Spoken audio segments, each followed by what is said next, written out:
कहानी की शुरुआत में हमें एक आइलैंड पर बने जेल को दिखाया जाता है जो चारों तरफ पानी से घिरा हुआ है और इस जेल से आज तक कोई भी कैदी फरार नहीं हो सका क्योंकि इस जेल में ऐसे कैदियों को रखा जाता है जिससे उम्र भर कैद हुई हो। और अब हमें दिखाया जाता है कि इस जेल में कुछ कैदियों को लाया जा रहा है जिनमें से एक कैदी का नाम एडमन है और एडमन को जेल के वार्डन के सामने पेश किया जाता है। तब एडमन जेल के वार्डन से कहता है कि मैं बेगुनाह हूँ, मुझे झूठे इल्जाम में यहाँ लाया गया है।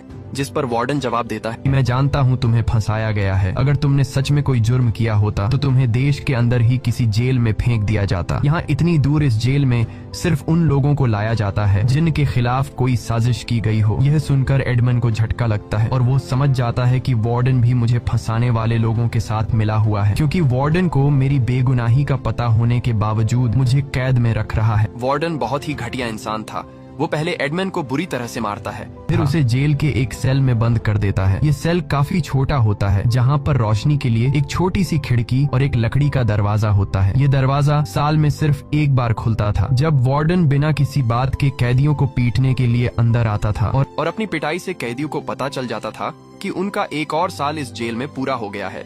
इसी तरह दिन गुजरते हैं और फिर महीने। एक छोटे से सेल में अकेला रहकर एडमन बहुत ज्यादा परेशान रहने लगता है। उसे कुछ समझ नहीं आ रहा था कि वह अपनी बाकी की जिंदगी इस छोटे से सेल में कैसे गुजारेगा। इसलिए एक दिन वह अपनी इस नर्क जैसी जिंदगी से तंग आकर अपनी जान लेने का फैसला करता है, लेकिन फिर वो ऐसा करने से रुक जाता है क्योंकि एडमन को अपने गॉड पर यकीन था कि एक दिन उसका गॉड उसे इंसाफ देगा। लेकिन धीरे धीरे जब उसे इस जेल में 12 साल हो गए तो गॉड पर से भी उसका यकीन उठता चला गया।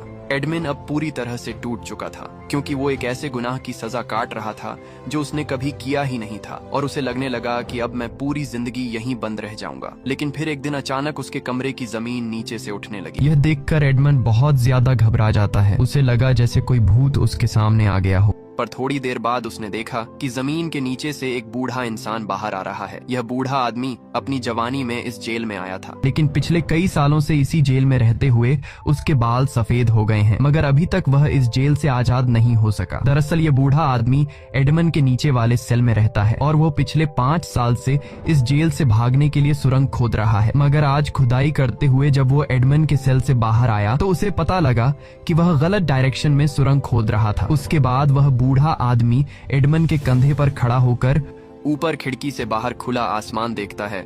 आसमान को देखकर वह बूढ़ा आदमी बहुत खुश हो जाता है और वो एडमन से कहता है कि आज पूरे 16 साल बाद मैंने आसमान देखा। उस बूढ़े आदमी के आने से एडमन को एक साथी मिल गया था जिससे अब वो बातें कर सकता था क्योंकि पिछले 12 सालों से इस छोटे से सेल में अकेले रहने की वजह से एडमन की दिमागी हालत खराब